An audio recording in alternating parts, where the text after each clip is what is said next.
अमावस्या और पूर्णिमा, दो बहनों की कथा। एक राज्य में एक राजा और एक रानी रहते थे, जिनकी 4 संतानें थीं, 2 लड़के और 2 लड़की। एक लड़की का नाम पूर्णिमा था तथा दूसरी लड़की का नाम अमावस्या था। पूर्णिमा घर के कार्यों में निपुण थी और घर का पूरा काम करती थी और भगवान की पूजा अर्चना भी किया करती थी। इसके अतिरिक्त वह गौ माता की सेवा भी किया करती थी। और उसकी दूसरी बहन अमावस्या ना ही घर का कोई काम करती थी और ना ही भगवान की पूजा अर्चना करती थी और ना ही गौ माता की सेवा करती थी। पूर्णिमा सर्वगुण संपन्न थी। फिर भी राजा और रानी अपने दोनों बेटों तथा पुत्री अमावस्या को ही ज़्यादा स्नेह करते थे और वह पूर्णिमा से प्यार नहीं करते थे, उसके साथ भेदभाव करते थे। राजा के चारों पुत्र और पुत्री धीरे धीरे बड़े हो रहे थे। जब वे बड़े हो गए, राजा ने अपने दोनों पुत्रों का विवाह योग्य कन्याओं के साथ करा दिया। इसके बाद रानी ने राजा से कहा कि अब दोनों पुत्री विवाह के योग्य हो गई हैं और इन दोनों का विवाह भी करा देना चाहिए। लेकिन पुत्री अमावस्या का विवाह किसी बड़े खानदान में कराना और पूर्णिमा का विवाह किसी गरीब परिवार में कराना, क्योंकि पूर्णिमा को केवल भगवान की पूजा पाठ करना ही पसंद है और गाय की सेवा करना पसंद है। अब रानी ने राजा को दोनों पुत्रियों का रिश्ता तय करने के लिए भेज दिया। राजा ने अपने पड़ोसी राज्य में जाकर वहां के राजा के पुत्र से अमावस्या का रिश्ता तय कर दिया और वहीं पास के गांव में जाकर एक गरीब परिवार के लड़के से अपनी पुत्री पूर्णिमा का रिश्ता तय कर दिया। यह सारी बात राजा ने अपनी रानी से बताई तो रानी यह सोचने लगी कि अब देखते हैं कि भगवान इसकी मदद कैसे करते हैं। यह बहुत ही पूजा पाठ करती है और भगवान में मग्न रहती है। पूर्णिमा का भाई और उसकी भाभी पूर्णिमा से बहुत स्नेह करते थे, क्योंकि पूर्णिमा उनके घर के कार्यों में उनका साथ देती थी और कामों में उनका हाथ बटाती थी। और वहीं उनकी दूसरी बहन अमावस्या उन पर अपना रौब जमाती थी और घर का कोई कार्य नहीं करती थी। कुछ समय बीत जाने के बाद दोनों पुत्रियों का विवाह हो जाता है। राजा और रानी ने विवाह के बाद अपनी दोनों पुत्रियों को विदाई देते हैं। विदाई देते समय राजा और रानी पुत्री अमावस्या को बहुत सारा धन और दौलत देकर विदा करते हैं और वहीं पूर्णिमा को कुछ भी नहीं देते हैं, खाली हाथ अपने घर से विदा करते हैं। इसके बाद दोनों बहनें अपने अपने ससुराल को चली जाती हैं। कुछ समय बीत जाने के बाद एक दिन अमावस्या अपने घर पर शिव जी की कथा रखती है, जिसमें वह सभी गांव वालों को निमंत्रण देती है और अपनी बहन पूर्णिमा को नहीं बुलाती है। पूर्णिमा अपने घर के दरवाजे के बाहर बैठी थी, तभी वहां से गांव की औरतें गुजर रही थीं। उन्होंने पूर्णिमा से कहा कि तुम्हारी बहन के यहाँ शिव जी की कथा है, क्या तुम नहीं चलोगी? पूर्णिमा ने कहा, मुझे आमंत्रण नहीं आया है, मैं नहीं जा सकती। सभी गांव की औरतों ने पूर्णिमा से कहा, बुलाया नहीं तो क्या हुआ, भगवान शिव की कथा है, तुम हमारे साथ चलो। गांव की सभी औरतों की बात मानकर पूर्णिमा भी उनके साथ भगवान शिव की कथा में अमावस्या के घर चली जाती है। जब अमावस्या की नज़र पूर्णिमा पर पड़ती है तो वह कहती है कि तुम यहाँ कैसे चली आई, मैंने तो तुम्हें बुलाया नहीं था। खैर कोई बात नहीं, अब तुम आ ही गई हो तो चुपचाप बैठी रहना। और यह कहते हुए अमावस्या ने पूर्णिमा की गरीबी का भी मजाक उड़ाया। पूर्णिमा की आंखों में आंसू आ गए और रोते रोते मन ही मन में पूर्णिमा भगवान शिव से विनती करती है, हे भगवान, क्या पूजा पाठ करना गलत है? क्या गौ माता की सेवा करना गलत है? आखिर मेरी गलती क्या है? आप मुझ पर अपनी कृपा दृष्टि कब बनाएंगे? पूर्णिमा बार बार भगवान शिव से यही कहती। इतने में शिव कथा पूरी हो जाती है और अमावस्या भगवान का प्रसाद बांटने लगती है। वह सभी लोगों को प्रसाद देती है, लेकिन पूर्णिमा को प्रसाद नहीं देती है। पूर्णिमा बिना प्रसाद के ही अपने घर लौट जाती है। रास्ते में वह यह सोचते हुए चलती है कि यदि बच्चे उससे कथा का प्रसाद मांगेंगे तो वह क्या जवाब देगी। उसने सोचा था कि वह अपने मायके अपने भाई और भाभी के यहाँ जाएगी और वहाँ जाते हुए बच्चों के लिए कुछ लेकर जाएगी। ऐसा सोचते हुए वह अपने घर वापस लौट आई। घर वापस लौटकर आने के बाद वह अपने पति और बच्चों से कहती है कि वह अपने मायके जा रही है। पति ने कहा ठीक है, और कुछ समय के बाद पूर्णिमा अपने मायके के लिए रवाना हो गई। चलते चलते रास्ते में एक चबूतरा आया जिस पर तुलसी का पौधा लगा था। उस चबूतरे पर एक बूढ़ी अम्मा बैठी हुई थी। वह कोई और नहीं, साक्षात तुलसी माँ थी। उस बूढ़ी माता ने पूर्णिमा से कहा, बिटिया तुम कौन हो और कहाँ जा रही हो? पूर्णिमा अपना परिचय देती है। परिचय देने के बाद बूढ़ी औरत ने पूर्णिमा से कहा कि यहाँ तुलसी का पौधा सूख रहा है, इसमें थोड़ा सा पानी डाल दो और इस चबूतरे की साफ सफाई कर दो, जिससे मुझे थोड़ी ठंडक मिलेगी। पूर्णिमा ने कहा कि ठीक है माँ, मैं तुलसी में पानी डाल देती हूँ और यहाँ की साफ सफाई भी कर देती हूँ। पूर्णिमा ने साफ सफाई करने के बाद बूढ़ी अम्मा को भी नहला दिया और बूढ़ी अम्मा की भी सेवा की और उनके पैर दबाए और बूढ़ी अम्मा से कहा कि माँ जी और बताइए, मैं आपकी क्या सेवा करूँ? और कोई काम है तो बता दीजिए, मैं कर दूँगी। बूढ़ी माँ ने कहा, अब कुछ नहीं, तुम जाओ और वापस आते समय मुझसे मिलते हुए जाना। पूर्णिमा ने बूढ़ी माँ से कहा, ठीक है माँ, मैं जाती हूँ। वापस आते वक्त आपसे मिलते हुए जाऊंगी। कुछ समय आगे चलने के बाद एक शिव मंदिर आया। वहाँ पर उसे एक बूढ़े बाबा मिले जो मंदिर के बाहर बैठे हुए थे। वह कोई और नहीं, साक्षात भोलेनाथ थे। उन्होंने पूर्णिमा से कहा कि कहाँ जा रही हो बेटी, तुम कौन हो? तब पूर्णिमा ने अपना परिचय दिया और फिर उस बूढ़े बाबा ने पूर्णिमा से कहा, इस चबूतरे की और इस मंदिर की सफाई कर दो। तब पूर्णिमा ने मंदिर और चबूतरे की सफाई कर दी और मंदिर में पूजा पाठ अर्चना भी की और साफ सफाई पूजा अर्चना करने के बाद उसने बूढ़े बाबा को भी नहला दिया और उनसे कहा कि बाबा और कोई काम हो तो बताइए। तब बूढ़े बाबा ने कहा, नहीं बेटी, अब तुम जाओ और वापस आते वक्त मुझसे मिलते हुए जाना। पूर्णिमा ने कहा, ठीक है बाबा, मैं जाती हूँ, वापस आते हुए आपसे मिलते हुए जाऊंगी। आगे चलते चलते कुछ दूर चलने के बाद पूर्णिमा को एक काली जी का मंदिर दिखा। वहाँ भी एक बूढ़ी अम्मा चबूतरे पर बैठी हुई थी। उस बूढ़ी औरत ने भी पूर्णिमा से कहा कि बेटी तुम कौन हो और कहाँ जा रही हो? तब पूर्णिमा ने उस बूढ़ी औरत को भी अपना परिचय दिया और बूढ़ी औरत ने पूर्णिमा से कहा कि यहाँ पर सभी पूजा पाठ करने के लिए आते हैं, लेकिन मंदिर की साफ सफाई करने के लिए कोई नहीं आता। इसीलिए तुम मंदिर की और चबूतरे की साफ सफाई कर दो।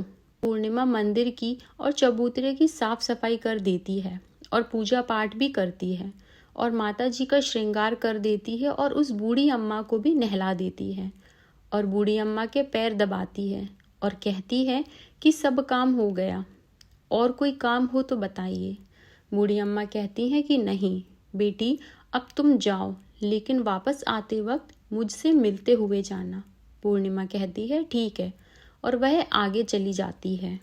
आगे चलते चलते एक नदी आती है। वहाँ पर भी एक बूढ़ी अम्मा बैठी थी और वह कहती हैं कि बेटी तुम कौन हो और कहाँ से आई हो? उसे भी पूर्णिमा अपना परिचय देती है। बूढ़ी औरत पूर्णिमा से कहती है कि नदी पर स्नान करने तो यहाँ सब आते हैं, लेकिन यहाँ की साफ सफाई कोई नहीं करता, इसलिए तुम इस किनारे पर साफ सफाई कर दो।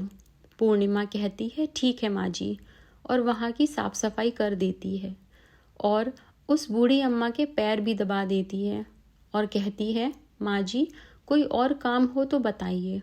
बूढ़ी औरत कहती है कि कुछ नहीं बेटी, तुम जाओ, लेकिन वापस आते वक्त मुझसे मिलते हुए जाना। और वह नाव में बैठकर नदी के दूसरे किनारे पहुंच जाती है और वह अपने मायके पहुंच जाती है। वहां पर पूर्णिमा के भाई और भाभी उसे देखकर बहुत खुश हो जाते हैं और वे पूर्णिमा की बहुत खातिरदारी करते हैं और उससे बहुत सारी बातें करते हैं और कहते हैं कि बच्चों को भी साथ में लेकर आती तो बहुत अच्छा होता। अब कुछ समय के बाद पूर्णिमा ने वापस अपने ससुराल जाने को कहा तो उसकी भाभी ने उसके लिए एक साड़ी दी और बच्चों के लिए कपड़े और खाने पीने की कुछ चीज़ें रख दी और कहा कि तुम बहुत दिनों के बाद आती हो। और पूर्णिमा की भाभी ने यह थैले पूर्णिमा के हाथ में दे दिए और कहा कि जाओ और जल्दी वापस आना। इसके बाद पूर्णिमा वहाँ से अपने ससुराल के लिए रवाना हो गई और उसी नदी के किनारे पहुंची, नाव में बैठकर दूसरे किनारे पर उतर गई। उतरने के बाद वहां पर उसे वही बूढ़ी अम्मा मिली जो साक्षात गंगा मैया थी। उस बूढ़ी अम्मा ने पूर्णिमा को एक थैला दिया और कहा कि तुम अपने घर जाकर ही खोलना। अब पूर्णिमा के पास 2 थैले हो गए थे। उन्हें लेकर पूर्णिमा वहां से रवाना हुई। कुछ दूर चलने पर काली माँ का मंदिर आया। वहां पर काली माँ बूढ़ी माँ के रूप में विराजमान थी। उसने कहा, आ गई बेटी पूर्णिमा? पूर्णिमा ने कहा, जी माँ जी। काली माँ ने उसे भी एक थैला दिया और कहा, तुम इस थैले को अपने घर जाकर ही खोलना। अब पूर्णिमा के पास 3 थैले हो गए थे। तीनों थैलों को लेकर पूर्णिमा आगे बढ़ी। कुछ दूर जाने पर शिव जी का मंदिर आया, जहाँ बूढ़े बाबा के रूप में शिव जी स्वयं विराजमान थे। बूढ़े बाबा ने कहा, पूर्णिमा तुम वापस आ गई। पूर्णिमा ने कहा, हाँ बाबा, मैं आ गई। बूढ़े बाबा ने भी पूर्णिमा को एक थैला दिया और कहा कि यह थैला तुम घर जाकर ही खोलना। पूर्णिमा ने कहा, ठीक है। अब पूर्णिमा के पास 4 थैले हो गए थे। कुछ दूर जाने के बाद उसे तुलसी माँ बूढ़ी औरत के रूप में मिलती हैं और कहती हैं, पूर्णिमा तुम आ गई। वह बूढ़ी औरत भी पूर्णिमा को एक थैला देती है और कहती है कि यह थैला तुम अपने घर जाकर ही खोलना। पूर्णिमा कहती है, ठीक है माँ जी। अब पूर्णिमा के पास 5 थैले हो गए थे। पूर्णिमा वहां से रवाना हुई तो वापस अपने घर पहुंच गई। पूर्णिमा ने सारे थैलों को नीचे रखा और सबसे पहले अपने मायके का थैला खोला। उसमें बच्चों के लिए अच्छे अच्छे कपड़े और खाने पीने की चीज़ें थीं और उसके लिए कुछ गहने भी थे। पूर्णिमा ने कपड़े अपने बच्चों को दे दिए और खाने पीने की चीज़ें भी बच्चों को दे दी। बच्चे यह सब पाकर बहुत खुश हुए। अब पूर्णिमा ने दूसरा थैला खोला जो उसे गंगा मैया ने दिया था। उसमें ढेर सारे हीरे जवाहरात, सोना चांदी आदि थे। इसके बाद पूर्णिमा ने तीसरा थैला खोला जो उसे काली माँ ने दिया था। उसमें बहुत सारा सोना, श्रृंगार का सामान भरा हुआ था। इसके बाद पूर्णिमा ने चौथा थैला खोला जो उसे भगवान शिव ने दिया था। उसमें बहुत सारा धन संपत्ति भरा हुआ था और बहुत सारी खुशियाँ भरी हुई थी। इसके बाद पूर्णिमा ने 5वां थैला खोला। उसमें चावल, दाल और 7 प्रकार की खाने की चीज़ें थीं। अब पूर्णिमा के घर में किसी भी चीज़ की कमी नहीं थी। उसका घर धन धान्य से भरा हुआ था और परिपूर्ण था। अब पूर्णिमा और उसका परिवार सुख से जीवन व्यतीत करने लगा। अब पूर्णिमा के मन में विचार आया कि क्यों न शिव जी की कथा कराई जाए और शिव जी की कथा में एक कार्यक्रम रखा। पूर्णिमा ने गांव के सभी लोगों को निमंत्रण दिया और घर घर जाकर सभी लोगों को बुलाया। पूर्णिमा अपनी बहन अमावस्या के घर भी गई और अमावस्या को भी शिव जी की कथा के लिए अपने घर बुलाया। जब अमावस्या पूर्णिमा के घर शिव जी की कथा में आई तो उसने देखा कि पूर्णिमा के घर में किसी भी चीज़ की कोई कमी नहीं है। इतना सारा धन दौलत देखकर अमावस्या आश्चर्यचकित रह गई और उसने पूर्णिमा से कहा कि तुम्हारे घर में इतनी धन और दौलत कहाँ से आई? पूर्णिमा ने कहा, देखो बहन, तुमने शिव जी की कथा में मुझे नहीं बुलाया था, फिर भी मैं चली आई और तुमने मुझे प्रसाद तक नहीं दिया और मेरी गरीबी का मजाक भी उड़ाया। उसके बाद मैं अपने घर आ गई और घर आते हुए मन ही मन में सोच रही थी कि अपने मायके जाऊंगी, और मैं अपने मायके चली गई और जो कुछ घटना इस बीच हुई वह सभी घटना अपनी बहन अमावस्या को बताती है। तो अमावस्या कहती है कि तुम भी मुझे प्रसाद मत दो और मुझे डांट लो, लेकिन पूर्णिमा ने कहा कि यह तो भगवान का प्रसाद है, मैं तो सबको दूंगी और तुम्हें भी दूंगी। फिर भी अमावस्या ने प्रसाद नहीं लिया और वह सीधे अपने घर चली गई। घर जाकर अपने बच्चों से कहकर वहाँ से अपने मायके जाने के लिए तैयार हो गई और मायके के लिए निकल गई। उसे भी रास्ते में चलते चलते तुलसी माँ मिली, जो चबूतरे पर बूढ़ी माँ के रूप में बैठी हुई थी। बूढ़ी माँ ने अमावस्या से कहा, बेटी तुम कौन हो और कहाँ जा रही हो? अमावस्या ने अपना परिचय दिया। बूढ़ी माँ ने कहा, बेटी यह तुलसी का पौधा सूख रहा है, इसमें थोड़ा सा पानी डाल दो और इस चबूतरे की साफ सफाई भी कर दो। इस पर अमावस्या ने कहा, बुढ़िया तुझे दिखाई नहीं दे रहा, मैंने इतनी महंगी साड़ी पहनी है, यह गंदी हो जाएगी। ऐसा कहकर वह वहाँ से आगे चली गई। आगे जाने पर उसे भगवान शिव मिले, इनसे उसने यह सारी बातें कहीं। उसके बाद आगे जाने पर उसे काली माँ मिली, जिससे भी उसने यही सारी बातें कहीं, और आगे जाने पर उसे गंगा मैया मिली, जिसे भी उसने यही सब कहा और आगे चली गई। इसके बाद अमावस्या जब नाव में बैठने लगी तो उसे नाव में फूलों की जगह कांटे भरे थे, जो उसके पैरों में चुभ रहे थे। किनारे पर उतरकर वह अपने मायके चली गई। जब वहाँ उसे उसकी भाभियों ने तथा भाइयों ने देखा तो मन ही मन में कहने लगे कि काम की ना काज की, 2.5 मन अनाज की। अब आ ही गई हो तो ठीक है, पूर्णिमा तो हमारे कामों में हाथ बटाती थी, पर यह तो कोई काम नहीं करेगी। सबने खाना खाया और खा पीकर सभी सो गए। अमावस्या जब सुबह उठी और अपनी भाभियों से कहा कि मैं अपने ससुराल जा रही हूँ, उन्होंने कहा ठीक है जाओ। अमावस्या बोली, पूर्णिमा को तो तुमने एक थैला दिया था और मुझे कुछ नहीं दोगे क्या? भाई और भाभी ने कहा कि तुम घर जाओ, थैले तुम्हारे घर पहुंच जाएंगे। फिर अमावस्या वहां से निकल गई और नदी के किनारे पर पहुंची। वहां गंगा मैया बूढ़ी औरत के रूप धारण करके बैठी हुई थी। बूढ़ी माँ ने कहा, आ गई बेटी? तो उसने कहा, हाँ मैं आ गई। ने पूर्णिमा को एक थैला दिया था और मुझे नहीं दोगी क्या? बूढ़ी अम्मा ने कहा, तुम जाओ घर, थैला तुम्हारे घर पहुंच जाएगा। इसके बाद आगे जाने पर उसे काली मैया मिली, उन्होंने भी अमावस्या को यही कहा। इसके बाद आगे जाने पर उसे शिव भगवान मिले, जिन्होंने भी अमावस्या से यही कहा। इसके बाद आगे जाने पर उसे तुलसी माँ मिली और उन्होंने भी अमावस्या से यही कहा, तुम घर जाओ, थैले तुम्हारे घर पहुंच जाएंगे। अमावस्या अपने घर पहुंच गई। आंगन में देखा तो वहां पर 5 थैले पड़े हुए थे। अमावस्या ने मन ही मन सोचा कि अब तो मेरे पास बहुत सारा धन और दौलत आ जाएगा। जल्दी जल्दी उसने सभी थैलों को खोला तो किसी में मिट्टी थी, तो किसी में पत्थर, किसी में कंकड़ और किसी में कोयला। उसे मायके से भी कुछ नहीं मिला था। इन थैलों में कुछ भी नहीं था। अमावस्या दौड़ती हुई पूर्णिमा के घर गई और कहती है कि तुम्हें तो इतना सब कुछ मिला, मुझे तो कुछ नहीं मिला, आखिर क्यों? तो पूर्णिमा कहती है कि जब मैं अपने मायके जाती हूँ तो अपनी भाभियों के साथ उनके कार्यों में हाथ बटाती हूँ, उनके साथ मिलकर काम करती हूँ, लेकिन तुम ऐसा कुछ नहीं करती, उनकी इज्जत भी नहीं करती, इसलिए वह तुम्हें भला क्या देंगी। इसके बाद तुमने गंगा मैया को ठुकरा दिया और काली माँ को भी ठुकरा दिया और भगवान शिव को भी तुमने ठुकराया, इसीलिए उन्होंने भी कुछ नहीं दिया। अमावस्या कहती है कि बहन तुम मुझे माफ़ कर दो, मैंने तुम पर हमेशा अत्याचार किया है, मुझे कुछ नहीं मिला तो कोई बात नहीं, मैं भी भगवान की भक्ति करूँगी और सब कुछ प्राप्त कर लूँगी, मुझे इन सब चीज़ों का रहस्य बताओ।